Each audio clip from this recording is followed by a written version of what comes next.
नमस्कार साथियों। जैसा कि वर्षा ऋतु का मौसम चल रहा है और पूरे भारत में श्रावण मास की स्थिति में उल्लास का माहौल है। साथियों, जैसा कि ऋतु का परिवर्तन होता है और हम अपने बहुत सारी चीज़ों में अपना विशेष ध्यान रखना शुरू कर देते हैं। ठंडियों में विशेष ध्यान, बरसात में विशेष ध्यान, हमारे पहनावे खान पान में परिवर्तन होता है। क्या आप कभी ऐसा सोचते हैं कि आपके जो रोजमर्रा की स्थिति में जो हमारे शरीर का 70% भाग बनाने वाला जल है, उसमें भी इस वर्षा ऋतु में बदलाव की जरूरत है। साथियों, आज इसी विषय को लेकर बात कर रहे हैं। वास्तव में हमारे लिए जल सिर्फ एक न्यूट्रिशन का भाग नहीं है, यह हमारे लिए एक आहार औषध है। अगर इसी जल को हम विशिष्ट रीति से अग्नि संस्कार के साथ पाक करके बनाते हैं तो ये हमारे लिए उष्णोदक के रूप में कार्य करता है। साथियों, आयुर्वेद में कहा गया है कि ये उष्णोदक भिन्नति श्लेष्म संघातम मारुतम चानुर्वेमेत, अजीर्ण में उपयोगी है।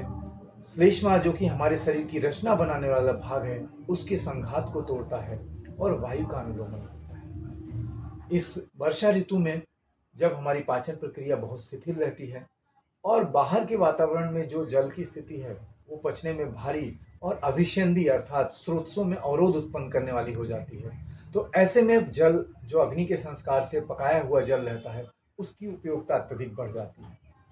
आज हम बात करेंगे साथियों, ये जो जल पकाकर सेवन किया जाता है उसके अंदर उसके पकाने के माध्यम से अनेक नए गुणों का जो है आधान होता है।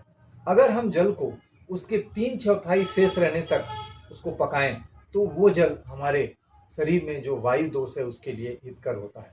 अगर उसको आधा रहने तक हम पका दें तो शरीर में वायु के साथ जो पित्त है उसके लिए भी हितकारी हो जाता है। और अगर उसको उबालते उबालते हम 1/4 शेष रहने दें तो वो हमारे वायु, पित्त, कफ, इन तीनों दोषों के लिए हितकर हो जाता है।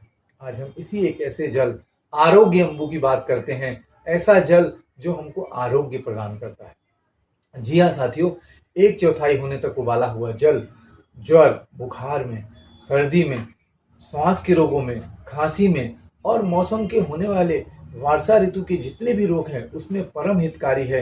और ये हमारे माइक्रो चैनल्स को क्लीन करने का काम करता है और जो हमारे शरीर में फैट है उसकी लाइपोलिसिस करता है और हमारे शरीर के अंदर पोषण को बड़ी तीव्रता से फैलाने का काम करता है। तो यही आग्रह है साथियों कि इस वर्षा ऋतु में आप आरोग्य अम्बु का सेवन करें और अपना परम आरोग्य प्राप्त करें। धन्यवाद।